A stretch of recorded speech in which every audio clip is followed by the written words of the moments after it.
Nicole Croisille, le dernier souffle d'une voix éternelle. Elle avait cette voix qu'on reconnaît entre mille, cette chaleur un peu rauque qui s'infiltrait dans les âmes comme un souvenir d'amour. Nicole Croisille n'était pas seulement une chanteuse, elle était une vibration, un frisson qui traversait les décennies. Et aujourd'hui, cette voix s'est éteinte. À 88 ans, après un long combat contre la maladie qu'elle avait choisi de mener dans le silence et la dignité, Nicole Croisille s'est envolée, emportant avec elle une part de l'âme de la chanson française. La nouvelle est tombée à l'aube presque timidement, comme pour ne pas troubler ce silence que Nicole affectionnait tant dans ces dernières années. Ce matin-là, le soleil brillait faiblement, comme s'il savait qu'il devait faire place à une autre lumière, plus douce, venue d'ailleurs. Elle était la voix d'un film, mais aussi d'une génération. Quand elle chantait « Un homme et une femme », l'univers entier retenait son souffle. Ce thème culte, signé Francis Lai, s'était enroulé autour de sa voix comme un gant de velours. C'était bien plus qu'un refrain. C'était un battement de cœur, une déclaration d'éternité. Mais derrière cette chanson immortelle se cachait une femme d'une richesse rare. Nicole Croisille avait tout connu. La gloire, l'oubli, les salles pleines, les silences après la scène. Elle avait chanté dans les plus grandes salles, joué au théâtre, traversé les océans, rencontré des géants. Ray Charles, Quincy Jones, Michel Legrand. Tous avaient dû croiser cette étoile filante au sourire lumineux et à l'âme indomptable. Et pourtant, Nicole était restée fidèle à elle-même, discrète, passionnée, entière. Elle avait ce goût de la pudeur qui rendait ses émotions encore plus puissantes. Quand elle chantait, elle ne cherchait pas à impressionner, elle voulait toucher, profondément, viscéralement. Depuis plusieurs années, Nicole luttait. Une maladie insidieuse, lente, tenace. Elle n'en parlait presque jamais. Quelques proches savaient. Mais pour le public, elle restait cette femme vive et élégante, qui apparaissait parfois à la télévision, les yeux rieurs et la voix toujours claire. La vérité, c'est qu'elle savait. Elle savait que le temps était compté. Et plutôt que de se battre dans la lumière, elle a choisi de vivre ses derniers instants entourée des siens, dans la sérénité d'un appartement baigné de souvenirs. Là, entre des disques d'or accrochés au mur et des lettres de fans soigneusement conservées, elle s'est endormie. Mais ce n'est pas la fin. Car Nicole Croisille ne mourra jamais vraiment. Son héritage est gravé dans la mémoire collective, dans ses accords qui résonnent encore dans les salles obscures, dans ses refrains fredonnés par ceux qui l'ont aimée sans même parfois connaître son nom. Ce que peu savent, c'est qu'elle écrivait. Dans ces dernières années, Nicole noircissait des carnets, des pensées, des poèmes, des souvenirs. Une autobiographie inachevée, pleine de fulgurance et de vérité crue. Ses proches y ont trouvé des mots bouleversants, des adieux tendres, des réflexions sur l'art, la vieillesse, la solitude. Et puis, ce message, écrit quelques semaines avant son départ, posé sur sa table de chevet. « Si ma voix s'éteint, écoutez encore. Elle est là, dans l'air, dans vos cœurs. Je ne pars pas. Je change seulement de silence. » Un frisson. Aujourd'hui, les hommages affluent. Les réseaux sociaux s'enflamment. Les artistes saluent la mémoire d'une femme libre, puissante, inclassable. Michel Drucker, bouleversé, déclare en direct « C'est une immense perte. Nicole était une voix, une âme, une amie. » Mais plus encore qu'un hommage, c'est un appel. Un appel à se souvenir, à écouter à nouveau ses chansons, à regarder ce chef-d'œuvre de Claude Lelouch avec une larme au coin de l'œil.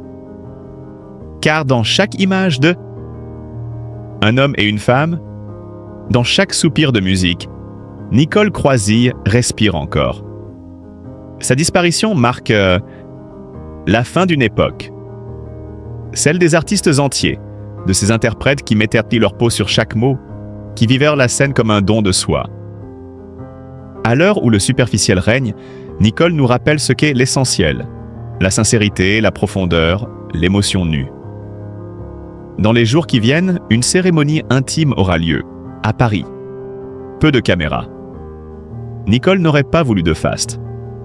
Mais il y aura de la musique. Une violoniste jouera les premières notes du thème de Francis Lai. Et peut-être, dans le silence de l'assistance, certains jureront avoir entendu une voix s'élever, douce, lointaine, familière.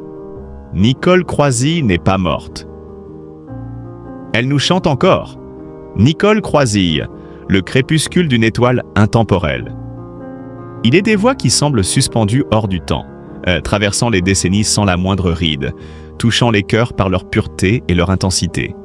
Nicole Croisille était de celles-là.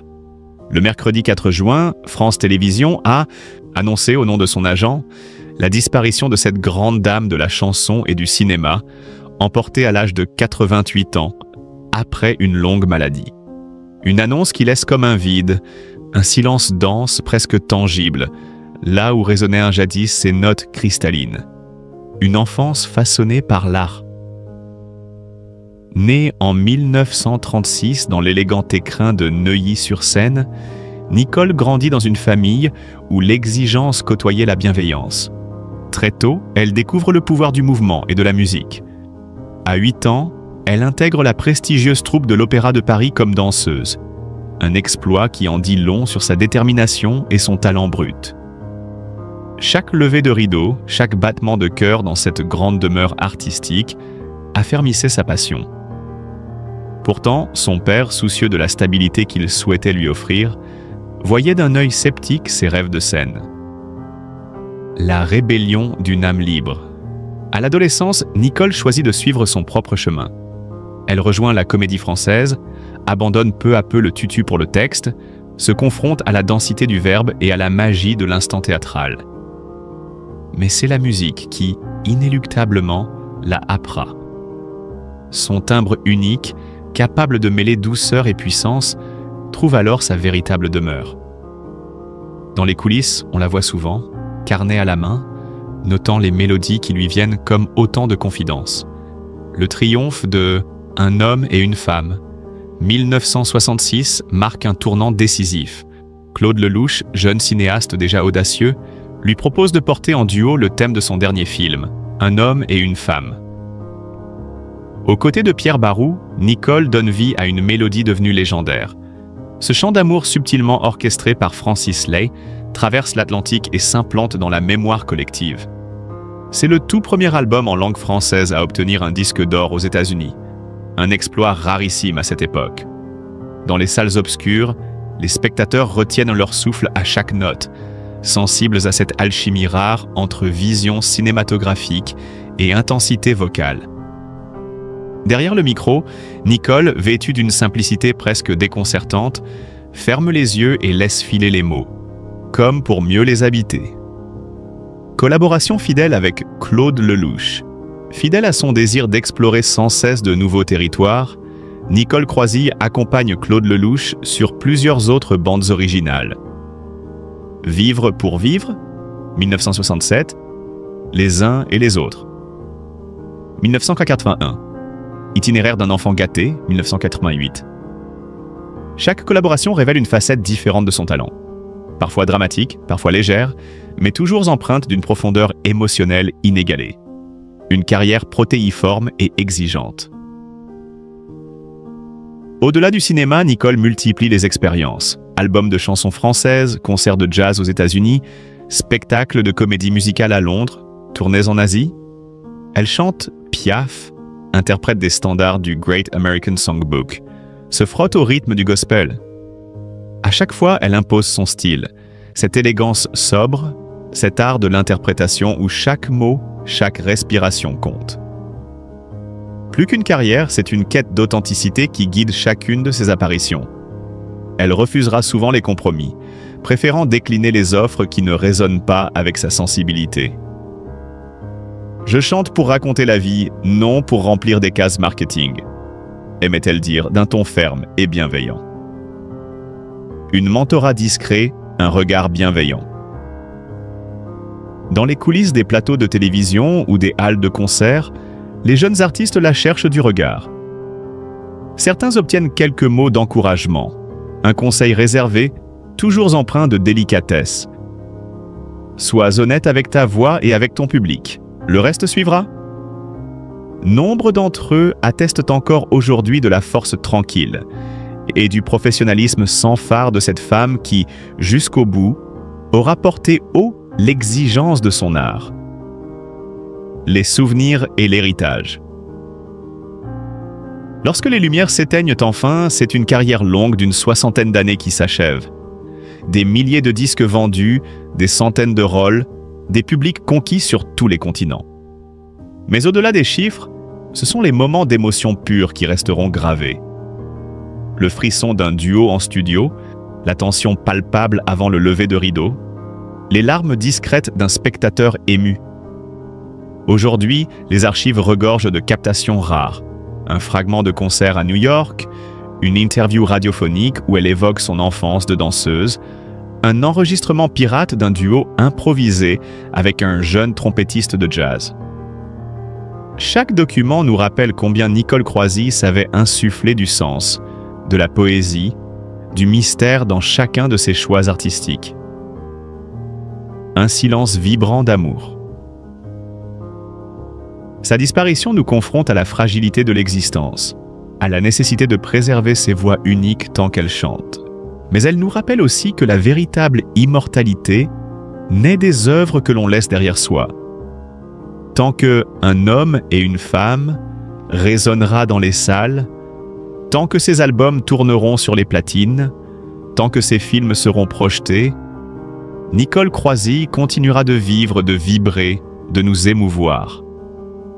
Le 4 juin marque la fin d'un parcours exceptionnel, mais c'est aussi l'ouverture d'un recueil silencieux, où nous chuchotons, avec nostalgie et gratitude. Merci Nicole, pour la lumière que tu as semée.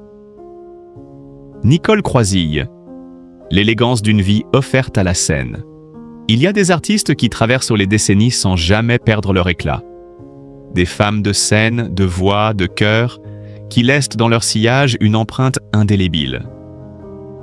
Nicole Croisille est de cette trempe rare. Elle n'a jamais crié son talent, elle l'a laissé rayonner. Lentement, patiemment. Elle n'a pas cherché la lumière tapageuse, elle a préféré celle, plus douce, qui éclaire le visage de ceux qui travaillent avec passion. Aujourd'hui encore, son nom évoque une époque, un raffinement, une exigence artistique qui semble appartenir à un autre temps. Et pourtant, tout chez elle reste furieusement vivant, profondément actuel. Nicole Croisille, c'est l'histoire d'une femme libre, d'une artiste insatiable, d'une vie entièrement tournée vers l'expression. Comédienne d'instinct, actrice de nuances. Ceux qui la connaissent à travers la musique ignorent souvent que Nicole Croisille est aussi une comédienne accomplie. Une femme de théâtre et de cinéma qui, loin des projecteurs aveuglants, a su imposer une forme de présence magnétique. En 1995, elle apparaît dans Les Misérables, dans le rôle de Madame Thénardier. Et là, soudain, on la redécouvre. Derrière ce personnage grotesque et grinçant, Nicole Croisille livre une performance troublante, tout en retenue et en précision. Elle ne surjoue jamais. Elle suggère, elle glisse un regard, une inflexion, un soupir, et le personnage prend vie. Puis, en 2013, elle est à l'affiche de La Cage dorée, cette comédie franco-portugaise devenue culte. Dans le rôle de Madame Reicher, voisine râleuse mais tendre, elle impose une justesse bouleversante. Là encore, elle capte l'écran sans le dominer. Elle fait partie de ces actrices qui laissent une trace sans bruit. Une élégance rare. Mais pour elle, le cinéma n'est qu'un des visages de son art. Car Nicole Croisille a toujours eu le théâtre dans le sang. Le théâtre, sa maison de vérité. Depuis le début des années 2000, Nicole revient régulièrement au théâtre. Et c'est là, sur ces planches fragiles, qu'elle semble se révéler pleinement. Le théâtre, c'est le souffle. C'est l'instant suspendu entre la vie et l'oubli. Et Nicole, sur scène, respire avec une intensité troublante. Elle joue dans Irma la douce, avec une fraîcheur insoupçonnée. Elle prête sa voix et son corps au monologue du vagin, dans une version qui marquera les esprits. Des mots crus, puissants, qu'elle dit avec grâce. Et surtout, en 2019, elle triomphe dans « N'écoutez pas, mesdames » de Sacha Guitry, mis en scène par Nicolas Briançon. Ce sera sa dernière grande apparition sur scène. Une révérence pleine de pudeur. Un adieu sans pathos, mais vibrant d'émotion. Une carrière musicale immense et discrète. Mais comment parler de Nicole Croisille sans évoquer sa voix? Cette voix si singulière, si reconnaissable entre mille. Depuis 1961, elle a enregistré 19 albums studio. Chacun portant la trace de son élégance vocale, de sa sensibilité à fleur de peau. Ses titres les plus connus. Parlez-moi de lui. Téléphone-moi. La Garonne résonnent encore dans les mémoires collectives. Ces chansons racontent l'amour, le doute, l'absence. Mais surtout, elles racontent une femme qui aime sans réserve, qui attend, qui rêve, qui souffre. Une femme vraie. Nicole ne chante pas pour briller, elle chante pour dire, pour donner forme à ce que tant de gens ressentent sans pouvoir l'exprimer. C'est là, sans doute, sa plus grande force. Cette capacité à faire de la chanson une confidence, un miroir, une caresse. Une artiste libre, fidèle à elle-même. Ce qui frappe le plus lorsqu'on regarde la carrière de Nicole Croisille, c'est sa fidélité à ses choix. Elle n'a jamais cédé aux modes. Elle n'a jamais cherché le tube facile, ni les collaborations de circonstances. Elle a préféré la constance. Le chemin moins tapageur, mais plus authentique. Elle aurait pu être partout. Elle a choisi d'être là où son cœur l'appelait. Sur une scène intimiste, dans un studio feutré, sur le plateau d'un film exigeant. Elle a toujours placé l'art au-dessus du succès. Et c'est précisément cela qui l'a rendue inoubliable.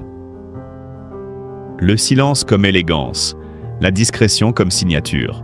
Depuis quelques années, Nicole Croisille s'est faite plus discrète. Elle ne court plus les plateaux, n'alimente pas les réseaux sociaux.